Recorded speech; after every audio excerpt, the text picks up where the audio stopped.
welcome. Thank you very much. Thank you. I'd like to request a moment of silence for the victims and their families, please.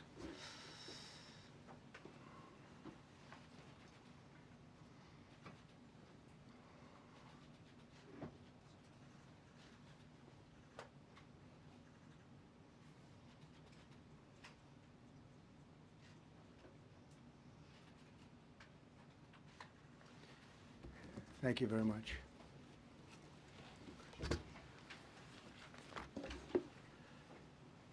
I speak to you this morning in an hour of anguish for our nation. Just before 9 p.m. last night, an American Airlines regional jet carrying 60 passengers and 4 crew collided with an Army Black Hawk helicopter carrying 3 military service members over the Potomac River in Washington, D.C., while on final approach to Reagan National Airport. Both aircraft crashed instantly and were immediately submerged into the icy waters of the Potomac. Real tragedy. The massive search and rescue mission was underway throughout the night, leveraging every asset at our disposal, and I have to say the local, state, federal, military, including the United States Coast Guard in particular, they've done a phenomenal job. So quick, so fast, it was mobilized immediately. The work has now shifted to a recovery mission. Sadly, there are no survivors. This was a dark and excruciating night in our nation's capital and in our nation's history, and a tragedy of terrible proportions. As one nation, we grieve for every precious soul that has been taken from us so suddenly, and we are a country of we are in mourning. This is really shaking a lot of people, including people, very sadly, from other nations who were on the flight. For the family members back in Wichita, Kansas, here in Washington, D.C., and throughout the United States and in Russia, we have a Russia contingent, some very talented people, unfortunately, were on that plane. Very, very, very sorry about that. Whose loved ones were aboard the passenger jet. We can only begin to imagine the agony that you're all feeling. Nothing worse. On behalf of the First Lady, myself, and 340 million Americans, our hearts are shattered alongside yours, and our prayers are with you now and in the days to come. We'll be working very, very diligently in the days to come. We're here for you to wipe away the tears and to offer you our devotion, our love, and our support. There's great support. In moments like this, the differences between Americans fade to nothing compared to the bonds of affection and loyalty that unite us all, both as Americans and even as nations. We are one family, and today we are all heartbroken. We're all searching for answers. That icy, icy Potomac, it was a cold, cold night, cold water. We're all overcome with the grief for many who have so tragically perished, will no longer be with us. Together we take solace in the knowledge that their journey ended not in the cold waters of the Potomac, but in the warm embrace of a loving God. We do not know what led to this crash, but we have some very strong opinions and ideas, and I think we'll probably state those opinions now. Because over the years I've watched as things like this happen, and they say, well, we're always investigating, and then the investigation 3 years later, they announce it. We think we have some pretty good ideas, but we'll find out how this disaster occurred, and we'll ensure that nothing like this ever happens again. The FAA and the NTSB and the U.S. military will be carrying out a systematic and comprehensive investigation. Our new Secretary of Transportation, Sean Duffy, his second day on the job when that happened. It's a rough one. We'll be working tirelessly. He's a great gentleman. The whole group these are great people, and they are working tirelessly to figure out exactly what happened. We will state certain opinions, however. I'm also immediately appointing an acting commissioner to the FAA, Christopher Rocheleau, a 22-year veteran of the agency, highly respected. Christopher, thank you very much. Appreciate it. We must have only the highest standards for those who work in our aviation system. I changed the Obama standards from very mediocre at best to extraordinary. You remember that. Only the highest aptitude, they have to be the highest intellect and psychologically superior people were allowed to qualify for air traffic controllers. That was not so prior to getting there. When I arrived in 2016, I made that change very early on because I always felt this was a job that, and other jobs too, but this was a job that had to be superior intelligence, and we didn't really have that, and we had it. And then when I left office and Biden took over, he changed them back to lower than ever before. I put safety first. Obama, Biden, and the Democrats put policy first. And they put politics at a level that nobody's ever seen, because this was the lowest level. Their policy was horrible, and their politics was even worse. So as you know, last week, long before the crash, I signed an executive order restoring our highest standards for air traffic controllers and other important jobs throughout the country. So it was very interesting. About a week ago, almost upon entering office, I signed something last week that was an executive order, very powerful one, restoring the highest standards of air traffic controllers and others, by the way. Then my administration will set the highest possible bar for aviation safety. We have to have our smartest people. It doesn't matter what they look like, how they speak, who they are. It matters intellect, talent, the word talent. They have to be talented, naturally talented geniuses. You can't have regular people doing that job. They won't be able to do it. But we'll restore faith in American air travel. I'll have more to say about that. I do want to point out that various articles that appeared prior to my entering office, and here's one. The FAA's diversity push includes focus on hiring people with severe intellectual and psychiatric disabilities. That is amazing. And then it says FAA says people with severe disabilities are most underrepresented segment of the workforce, and they want them in, and they want them, they can be air traffic controllers. I don't think so. This was in January 14th, so that was a week before I entered office. They put a big push to put diversity into the FAA's program. Then another article, the Federal Aviation Administration, this was before I got to office, recently, second term.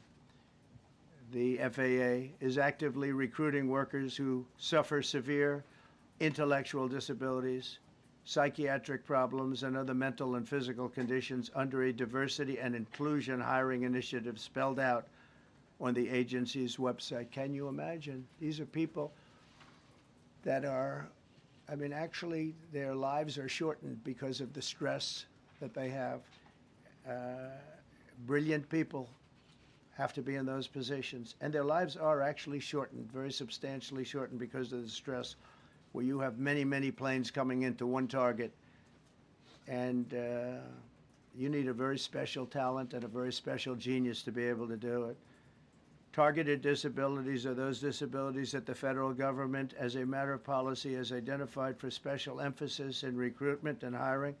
The FAA's website states they include hearing, vision, missing extremities, partial paralysis, complete paralysis, epilepsy, severe intellectual disability, psychiatric disability, and dwarfism all qualify for the position of a controller of airplanes pouring into our country, pouring into a little spot, a little dot on the map, a little runway. The initiative is part of the FAA's Diversity and Inclusion Hiring Plan. Think of that. The initiative is part of the FAA's Diversity and Inclusion Hiring Plan, which says diversity is integral to achieving FAA's mission of ensuring safe and efficient travel. I don't think so. I don't think so. I think it's just the opposite. The FAA website shows that the agency's guidance on diversity hiring were last updated on March 23rd of 22. They wanted to make it even more so. And then I came in, and I assume maybe this is the reason. The FAA, which is overseen by Secretary Pete Buttigieg, a real winner. That guy's a real winner. Do you know how badly everything's run since he's run this Department of Transportation? He's a disaster. He was a disaster as a mayor. He ran his city into the ground, and he's a disaster now. He's just got a good line of bullshit. The Department of Transportation, his government agency charged with regulating civil aviation. Well, he runs it, 45,000 people, and he's run it right into the ground with his diversity.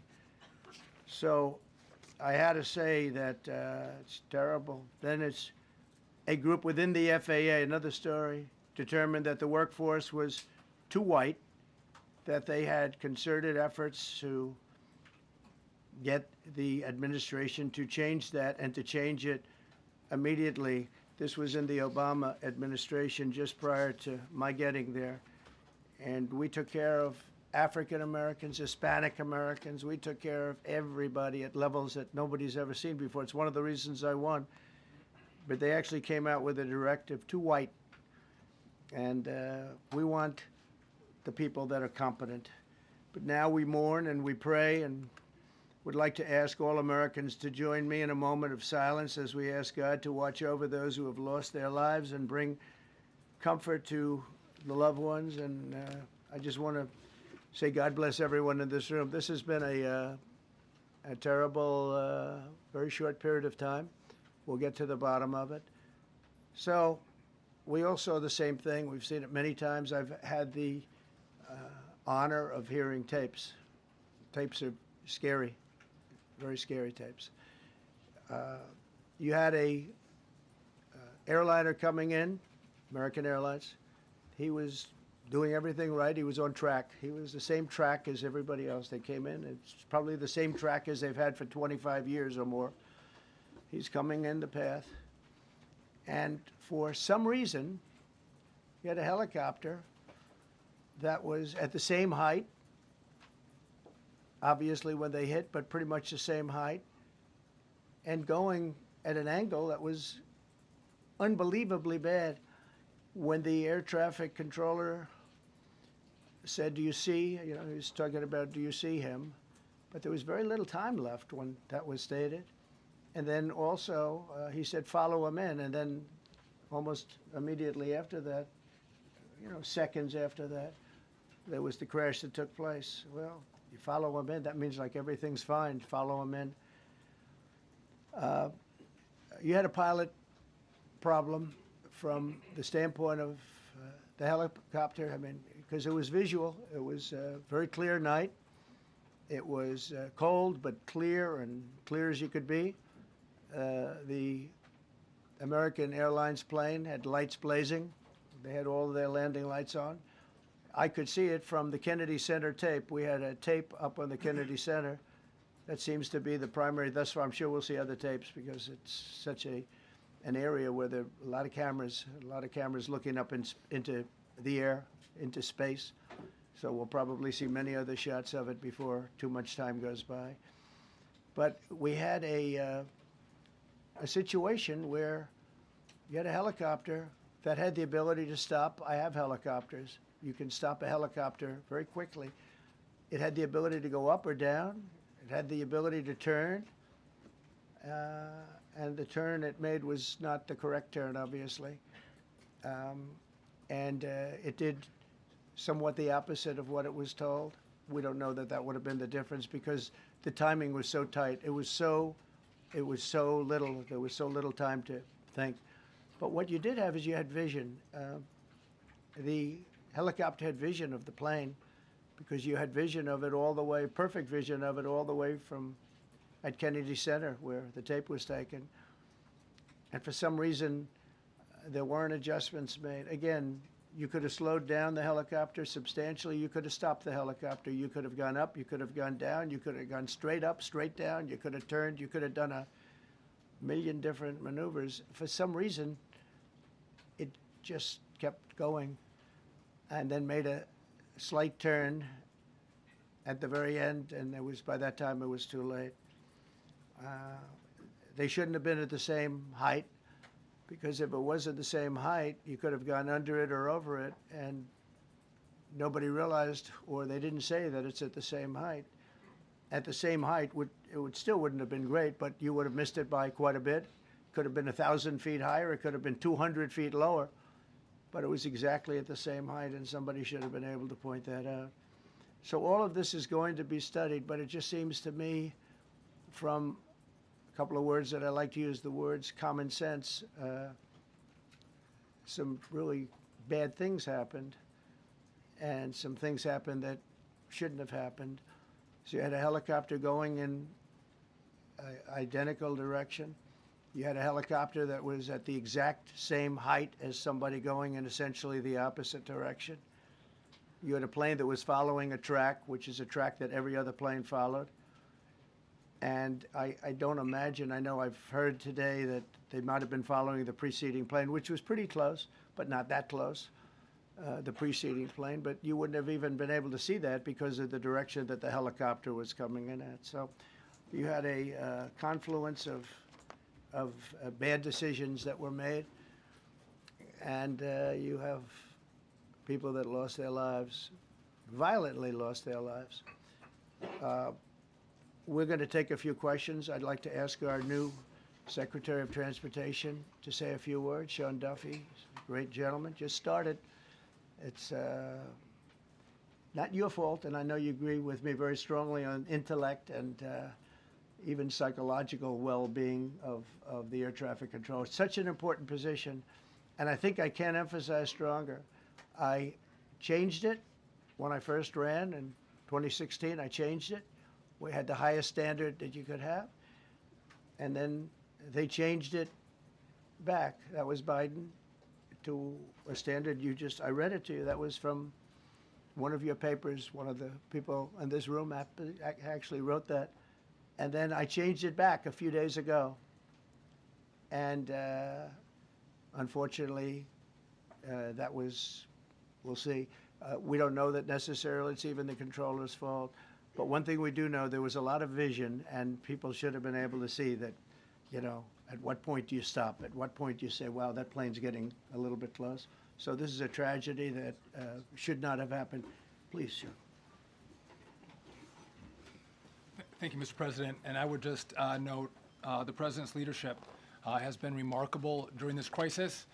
We have had a whole of government response, local, state, federal, and when you see that kind of cooperation, it begins with the leadership in this body. So thank you for that, Mr. President. You make our jobs a lot easier.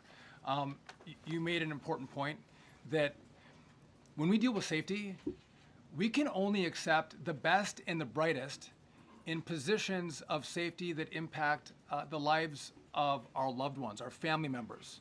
And I think you make a really important point on that, Mr. President. That is the motto of your presidency, the best and the brightest, the most intelligent coming into these spaces. I want to take a moment and extend my condolences to the families of the loved ones.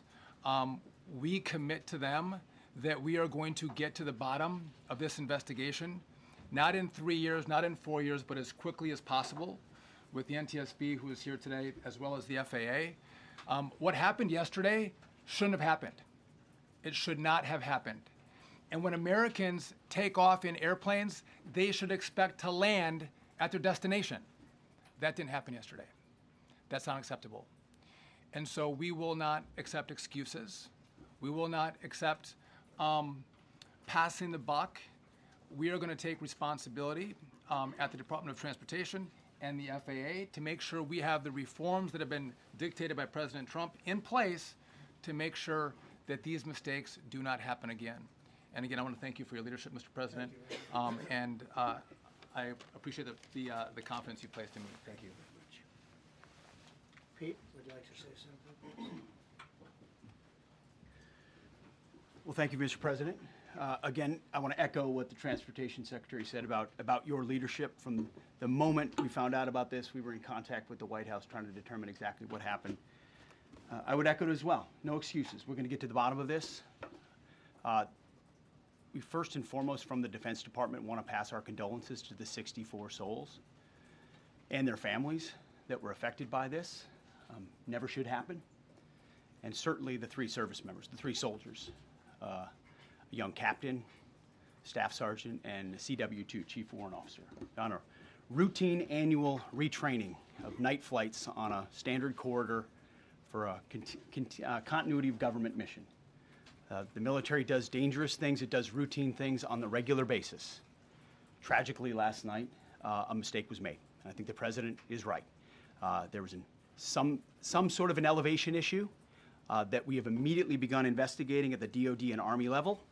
Army CID is on the ground investigating. Top-tier aviation assets inside the DoD are investigating, sir, to get to the bottom of it so that it does not happen again, because it's absolutely unacceptable. But I want to echo what the Transportation Secretary and you, Mr. President, said, because it pertains to the DoD as well.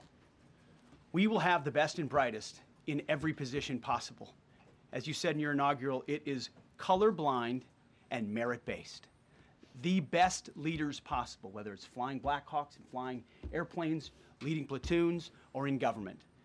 The era of DEI is gone at the Defense Department, and we need the best and brightest, whether it's in our air traffic control, or whether it's in our generals, or whether it's throughout government. So thank you for your leadership and courage on that, sir, and we'll stand by you on it. Thank you. Very much. JD, please. Well, thank you, Mr. President, for your leadership. I just want to reemphasize something the President said, and you've heard from the Secretary of Transportation and of Defense. There really was a whole of government response. We were all on the phone. We were all communicating yesterday, trying to get to the bottom of this immediately, but also try to communicate with the American people about what happened. Something the President said that I think bears reemphasizing, which is that when you don't have the best standards in who you're hiring, it means, on the one hand, you're not getting the best people in government, but on the other hand, it puts stresses on the people who are already there. And I think that is a core part of what President Trump is going to bring and has already brought to Washington, D.C., is we want to hire the best people because we want the best people at air traffic control, and we want to make sure we have enough people at air traffic control who are actually competent to do the job. If you go back to just some of the headlines over the past 10 years, you have many hundreds of people suing the government because they would like to be air traffic controllers, but they were turned away because of the color of their skin. That policy ends under Donald Trump's leadership because safety is the first priority of our aviation industry. Thank you, Mr. President. Mr. President, on DEI and the claims that you've made, are you saying this crash was somehow caused and the result of diversity hiring? And what evidence have you seen to support these claims? It just could have been. We have a high standard. We've had a much higher standard than anybody else. And there are things where you have to go by brain power, you have to go by psychological quality. And psychological quality is a very important element of it. These are various very powerful tests that we put to use, and they were terminated by Biden. And Biden went by a standard that's the exact opposite. So we don't know, but we do know that you had 2 planes at the same level. You had a helicopter and a plane. That shouldn't have happened. And we'll see. We're going to look into that, and we're going to see. But certainly for an air traffic controller, we want the brightest, the smartest, the sharpest. We want somebody that's psychologically superior, and that's what we're going to have. Yeah. Mr. President. Yeah, please, go ahead. Mr. President, you mentioned at the top of the briefing that there were several Russian nationals on the flight. Yes. Will the U.S. government be willing to facilitate the transfer of their remains, considering Yes, we the will. fact there is no direct air travel between the 2 countries? We've already been in contact with Russia, and the answer is yes, we will facilitate. Yes. Please, go ahead. Thank you, Mr. President. The situation in the Democratic Republic of the Congo is getting worse, even though President John Lorenzo has been mediating the conflict between Rwanda and the Democratic Republic of the Congo because he wants to bring peace and stability. The situation is really bad right now. I want to hear from Ms. President if you have any plan in the future to bring peace in the Well, you're Democratic asking me a Republic question of the about Congo. Rwanda, and it is a very serious problem. I agree, but I don't think it's appropriate right now to talk about it. But it is a very serious problem. We don't even yet know the names of the 67 people who were killed, and you are blaming Democrats and DEI policies and air traffic control and seemingly the member of the U.S. military who was flying that Black Hawk helicopter. Don't you think you're getting ahead of the investigation right now? No, I don't think so at all. I don't think with the names of the people, you mean the names of the people that are on the plane? You think that's going to make a difference? Does it comfort their families They to are hear you a blaming group of DEI people that have policies? lost their lives. If you want a list of the names, we can give you that. We'll be giving that very soon. We're in coordination with American Airlines. We're in coordination very strongly, obviously, with the military. But I think that's not a very smart question. But are you I'm blaming- surprised coming from you. Are you blaming your Please. Thank Please. you. Thank you, President Trump. Thank you for being here. Based on your analysis so far, do you have a sense of who is at fault? If it was the plane, the helicopter, air traffic control, and can you assure people that it is safe to fly in and out of D.C.? Well, I've given you the analysis, and the analysis was, it was based on vision. You had a lot of people that saw what was happening. You had some people that knew what was happening. There was some warnings, but the warnings were given very, very late. You know, those warnings were given very late. It was almost as they were given. A few seconds later, there was the crash. It should have been brought up earlier. But the people in the helicopter should have seen where they were going. I can't imagine people with 20/20 vision not seeing, you know, what's happening up there. Again, they shouldn't have been at the same height. You're going in reverse directions or sideways directions. Obviously, you want to be at different heights. I see it all the time when I'm flying. You have planes going in the opposite. They're always lower, we're higher, or they're... So if somehow there's a screw up, there's not going to be a tragedy. It'll be close, but you know, there's never going to be a tragedy if you're at a different elevation. For whatever reason, they were at the same elevation.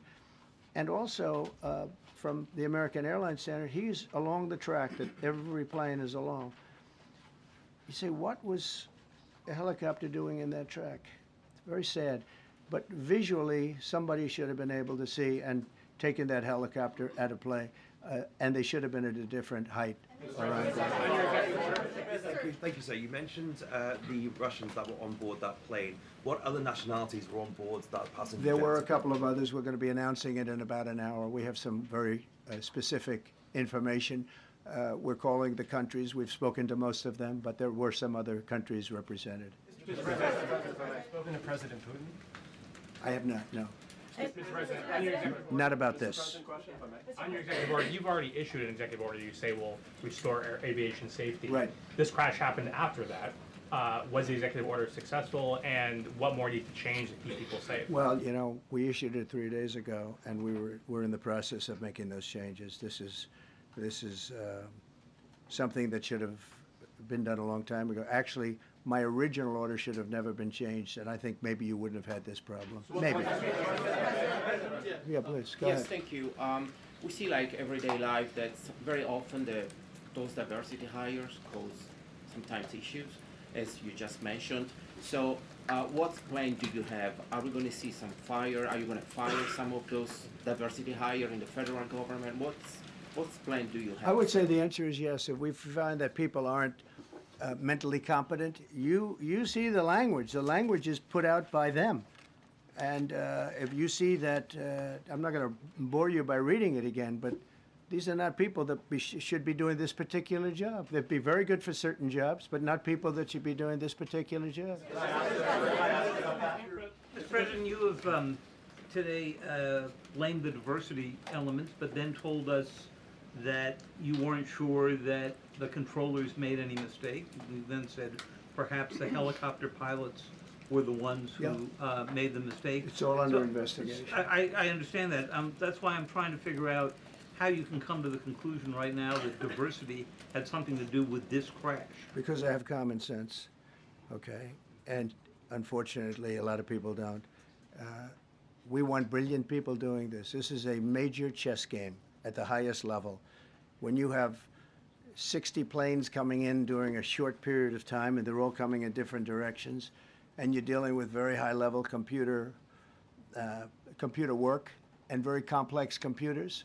And one of the other things I will tell you is that the systems that were built, I was going to rebuild the entire system, and then we had an election that didn't turn out the way it should have. But they didn't build the systems properly. They spent a lot of money renovating a system, spending much more money than they would have spent if they bought a new system for air traffic controllers, meaning the computerized systems. There are certain companies that do a very good job. They didn't use those companies. They used companies that should not have been doing it. No, I think it's very important to understand that for some jobs, and not only this, but air traffic controllers, they have to be at the highest level of genius. Okay.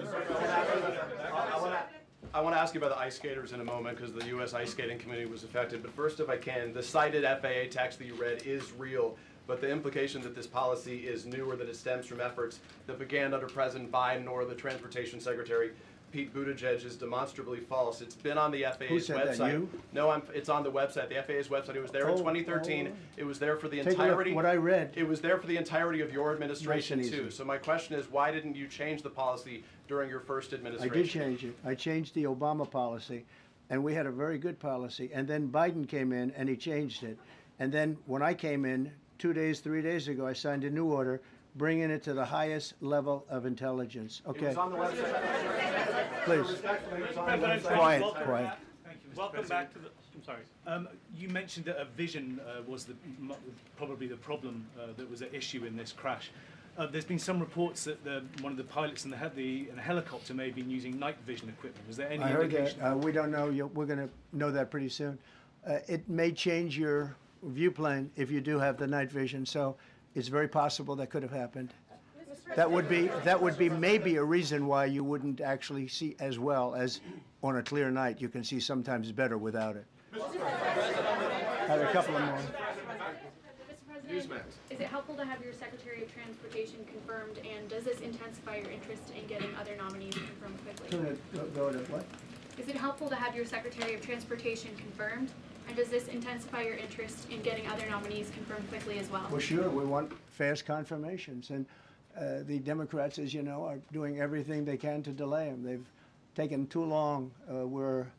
We're struggling to get very good people that everybody knows are going to be confirmed, but we're struggling to get them out faster. We want them out faster. It's a good question, actually. We've been pushing Sean. Everyone knows Sean for a long time. He got many, many Democrat votes, but they want to take as long as they can. They ask questions like some of the questions that Peter would ask that were totally irrelevant and not very good questions, but they want to just keep it going. They want to keep it going as long as possible. I was very honored, actually, that you got so many Democrat votes. That was really good. That was really good. When I applied to meet with the families, and second question, is it your impression that military training that was done during that time? The what? The training that the helicopter was involved in. Is it anything you can tell us about You that? don't So know. is it These are the things that will come up with the investigation. You don't know. But the helicopter obviously was in the wrong place at the wrong time, and a tragedy occurred. Please. Thank you, Mr. President. I've got a question about the. No, go ahead, please. Thank you, Mr. President. You've been critical of the current regulations, and you've called for big reforms at FAA. I'm curious, sir, Well, I made the reforms, actually. what is your message? 3 days ago, I made them. Yes, sir. What is your message then to the American public in the weeks and months ahead? Should they feel hesitant to fly? And if you could clarify perhaps something that the Defense Secretary said when he said that this helicopter was on a continuity of government mission? I don't know what that refers to, but they were practicing. They do that. They call it practicing, and they were, and that's something that should be done. It's only continuity in the sense that we want to have very good people, and that has to be in continuity, and that's what they refer to. But it was basically practice, and it was a practice that worked out very, very badly. Okay.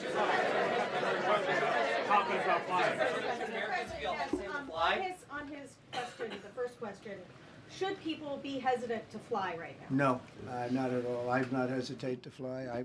This is something that it's been many years that something like this has happened, and the collision is just something that we don't expect ever to happen again. We are going to have the highest level people. We've already hired some of the people that you've already hired for that position long before we knew about this. I mean, long before. From the time I came in, we started going out and getting the best people because I said it's not it's not appropriate what they're doing. I think it's a tremendous mistake. You know, they like to do things and they like to take them too far, and this is sometimes what ends up happening. Now, with that, I'm not blaming the controller. I'm saying there are things that you could question, like the height of the helicopter, the height of the plane being at the same level and going in opposite directions. It's not a positive. But no, we're already hiring people. No, flying is very safe. We have the safest flying anywhere in the world, and we'll keep it that way. Thank you all very much. Thank you very much, everybody. Appreciate it.